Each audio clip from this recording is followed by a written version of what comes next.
મિત્ર, કોઈ પણ દર્દીને ઇમરજન્સી સમયે કોઈ પણ જાતની અને ખાસ કરીને નળીની પ્રોબ્લેમ હોય કે હૃદયને લગતી કોઈ પણ પ્રોબ્લેમ હોય છે, તો તેવી કન્ડિશનમાં વધારે સમય ન વેડફાય અને જલ્દીથી તેને સારવાર મળે તે માટેની પ્રક્રિયા હાથ ધરવા માટે ને તે પ્રકારનું નિદાન હાથ ધરવા માટેનું જે સમય વેડફાતો હોય છે તેમાં ક્યાંક ને ક્યાંક દર્દીનો જીવ જોખમાતો હોય છે. આની વચ્ચે આપણે આજે એવી ચર્ચા કરવા આવી ગયા છે કે ડિજિટલ FFR કરીને જે એક ટેકનોલોજી આવી છે તેનાથી આ પ્રકારના જે દર્દીઓ હોય છે તેમને કયા પ્રકારનો ફાયદો થશે અને એમને કયા પ્રકારની તેની સેવા ઉપલબ્ધ થશે તેની વાત કરવા માટે આપણી સાથે અમિતભાઈ શાહ સાહેબ જોડાઈ ગયા છે. જી, આપનું સ્વાગત છે. અને જે આ ટેકનોલોજી લાયા છો ડિજિટલ FFR, એ શું છે? ડિજિટલ FFR એક નોન ઇન્વેઝિવ ટેકનોલોજી છે જે એન્જિયોગ્રાફી જ્યારે પેશન્ટની થઈ ચૂકી હોય અને એની ઇમેજીસ પરથી એક બ્લડ ફ્લો તમારા કેટલો ડ્રોપ થાય છે આર્ટરીમાં એ મેઝર કરી આપે છે અને એનું એક ઓબ્જેક્ટિવ વેલ્યુ આપે છે. આ એક જ ટેકનોલોજી છે જે અપ્રૂવડ છે અને તમને એક પ્રિસાઇઝ વેલ્યુ આપે જેનાથી ડૉક્ટરને હેલ્પફુલ થાય છે કે ફર્ધર ટ્રીટમેન્ટ કેવી રીતે કરવી જોઈએ. આ ટેકનોલોજી ડિફરન્ટ એ રીતે છે, ઇન્વેઝિવ તો હતી જ, જેનું નામ છે FFR, પણ એમની અંદર રિસ્ક હતું, ઇન્વેઝિવ ઇન નેચર હતું અને પેશન્ટની જરૂર પડતી હતી. આ ટેકનોલોજીમાં રિસ્ક નથી કેમ કે એન્જિયોગ્રાફીની ઇમેજીસ પરથી થાય છે, પેશન્ટની જરૂર નથી અને એકદમ નોમિનલ કોસ્ટે આ અવેલેબલ છે. આ એન્જિયોગ્રામ્સના 30 ડિગ્રી અપાર્ટ વ્યૂ પરથી કેપ્ચર કરેલા ઇમેજીસ પરથી રિપોર્ટ જનરેટ થાય છે.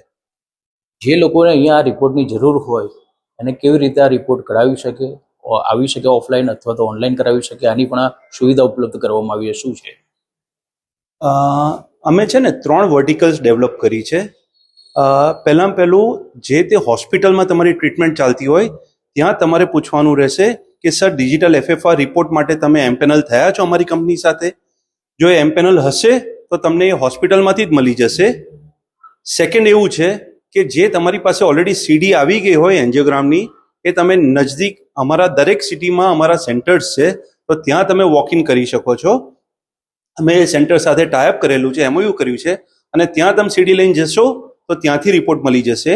અને થર્ડ વર્ટિકલ એવું છે જ્યાં અમારી digitalffr.com જે વેબસાઇટ છે તેમાં તમારી એ CD અપલોડ કરશો તો પણ તમને રિપોર્ટ મળી જશે.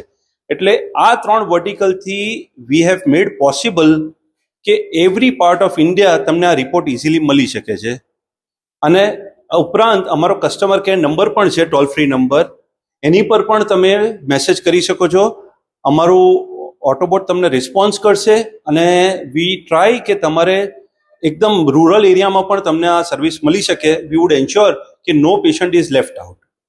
આવા પેશન્ટને કહી શકો 40 થી 80% જે બ્લોકેજ આવતું હોય છે, તમને તુરંત ઓપરેશનની જરૂર પડતી હોય છે. આ સમયે વચ્ચે આ રિપોર્ટ આવતો હોય છે, કેટલા સમયમાં એમને રિપોર્ટ મળી જાય જેથી કરીને આગળની એમની નિદાનની પ્રક્રિયા વધુ ઝડપી બને? નોર્મલી જે હોસ્પિટલે અમારી સાથે ટાઈઅપ કર્યું હોય છે તો પેશન્ટ ટેબલ પર હશે અને આ રિપોર્ટ જોઈતો હશે તો અમે ઇમરજન્સીમાં પણ કરી આપીએ છીએ. જે પેશન્ટને ઓલરેડી ડિસ્ચાર્જ કરી દીધા હોય છે અને જે નિર્ણય લેવામાં થોડો સમય માગી રહ્યા હોય છે તો એમની પાસે ઓલરેડી આ CD અવેલેબલ હોય છે અને CD પરથી અમને આપે છે તો અમે 1 કલાકથી લઈને 24 કલાકની અંદર આપી દઈએ છીએ. અમારી પાસે ફ્લો જે પ્રમાણનો હોય એ પ્રમાણે અમે રિપોર્ટ આપી દઈએ છીએ. ચોક્કસથી આ ડિજિટલ FFR જે ટેકનોલોજી આવી છે, સ્વાભાવિક રૂપે જે દર્દી તેનો જીવ જોખમાતો હોય છે ને જ્યાં જરૂર પડતી હોય છે કે હવે એને ઓપરેશનની જરૂર છે, તેવા સમયે આ રિપોર્ટ તે દર્દીના માટે ઓપરેશન કેટલું જરૂરી છે અને શક્ય છે કે કેમ તે માટેનું કહી શકાય કે રામબાણ કહી શકાશે.